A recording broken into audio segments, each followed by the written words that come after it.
Om Swastiastu, selamat pagi anak-anak. Pagi ini kembali kita bertemu ya dalam pelajaran agama Hindu.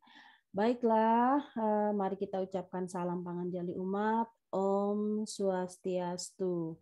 Sebelum kita memulai pembelajaran hari ini, ada baiknya kita melakukan doa terlebih dahulu sebelum memulai kegiatan. Berdoa dimulai. Om Awignamastu Namo Sidang. Berdoa selesai. Semoga pikiran yang baik datang dari segala penjuru. Baiklah anak-anak, di pagi hari ini sebelum kita ke materi ya, materi kita adalah Punarbawa yang pada prinsipnya dapat meningkatkan kualitas diri. Sebelum kita ke materi, Ibu sajikan sebuah pertanyaan pemantik. Mudah-mudahan pertanyaan ini mampu meningkatkan keingintahuan kalian mengenai materi kita pagi hari ini, yaitu Punarbawa. Pertanyaannya adalah seperti yang di layar ya. Mengapa manusia terlahir berbeda-beda? Ada yang terlahir dengan paras cantik, ada yang terlahir dengan paras yang tampan, bahkan ada yang sebaliknya. Ada yang seolah-olah, kenapa wajah saya seperti ini gitu ya. Tapi sekarang sudah bagusnya ada salon, kita bisa permak gitu ya penampilan kita. Nah, ada juga yang terlahir di keluarga yang mapan, disayang oleh keluarganya, orang tuanya, bahkan kakek neneknya, semuanya menyayangi dia.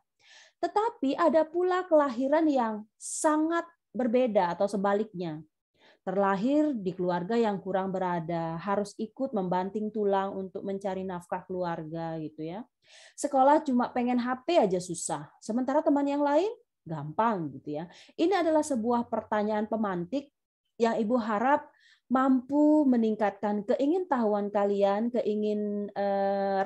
keingintahuan kalian ya untuk mempelajari materi Punarbawa ini, baik kalian ambil dari materi di Google, internet, ataupun dapat kita cari atau dapatkan ya di materi-materi lain seperti misalnya buku paket. Nah, setelah pertanyaan pemantik itu, Ibu berharap dan Ibu rasa sudah ada rasa keingintahuan kalian untuk mengetahui apa itu Punarbawa.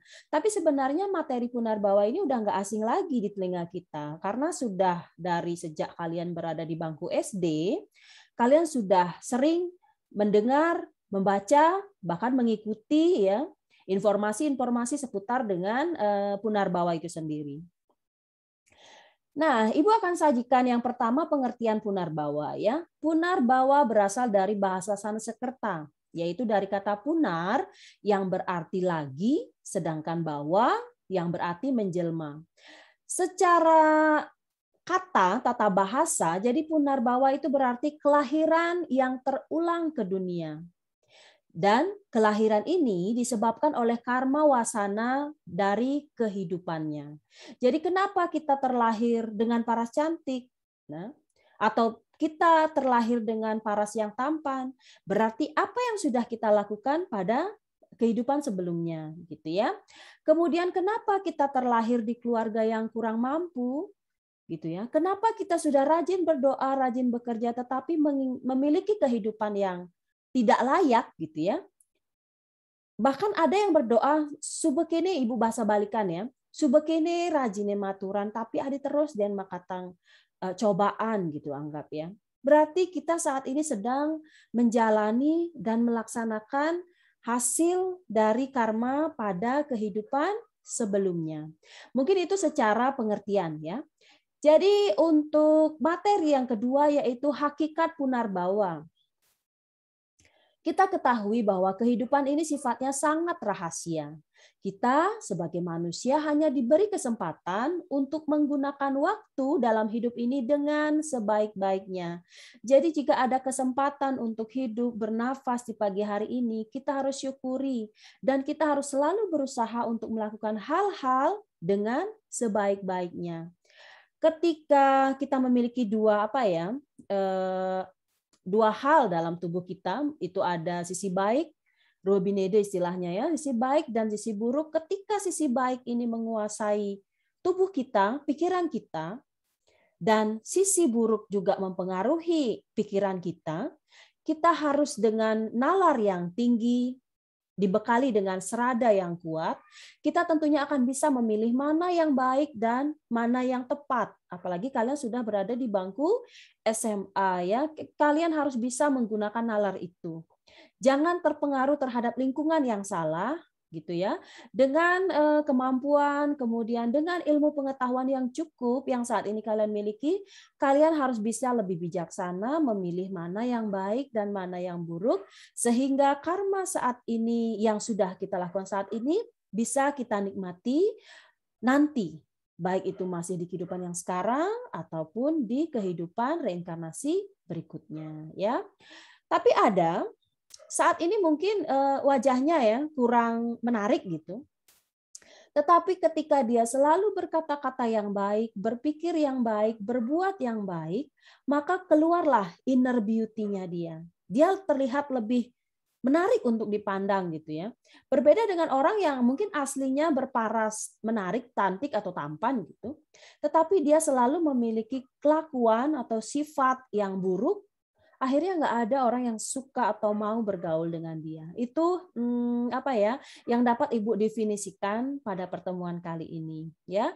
Apapun yang dialami oleh manusia dalam kehidupan itu semuanya adalah hasil karma pada kehidupan sebelumnya. Jadi kita harus mensyukuri hidup ini, kita harus selalu berdoa kepada Tuhan dan mengucapkan rasa terima kasih ya untuk mengucap syukur.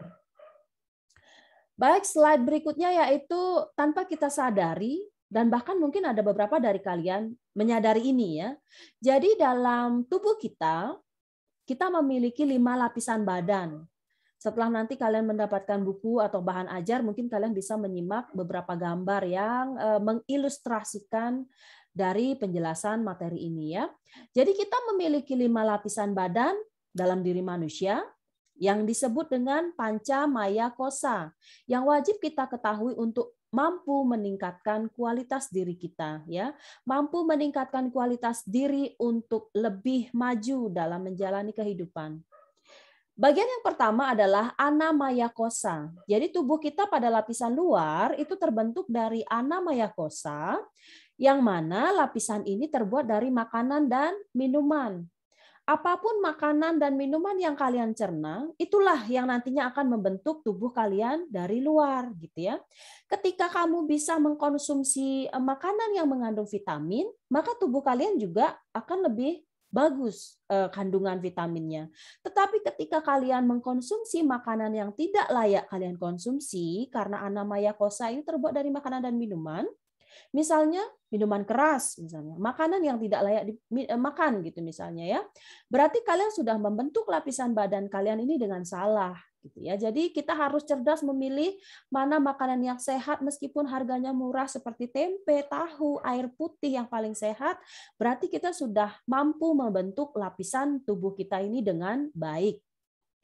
Kemudian lapisan yang kedua adalah pranamaya kosa, di mana lapisan ini terbuat dari prana atau energi. Dengan dibantu dari lapisan pertama yaitu makanan dan minuman, kita akan mampu melapisi tubuh kita dengan energi.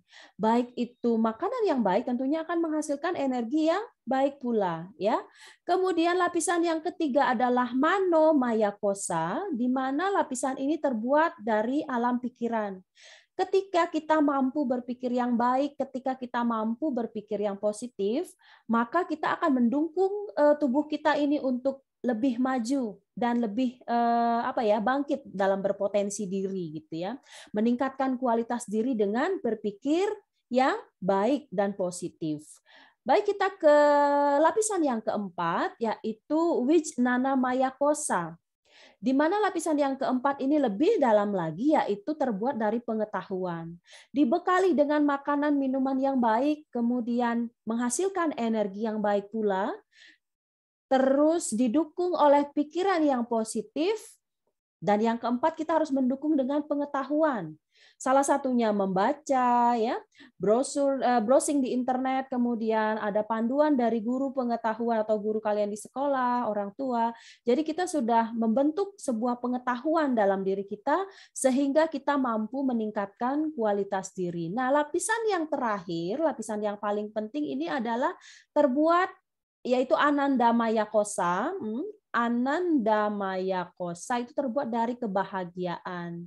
Ya, jadi selain makanan dan minuman yang bergizi, kemudian energi yang positif yang kalian timbulkan dari dalam diri, kemudian didukung juga pikiran yang positif sehingga kalian bisa melakukan kualitas yang baik dalam diri kalian, didukung juga oleh pengetahuan banyak-banyak literasi ya, terutama membaca hal-hal yang bersifat positif.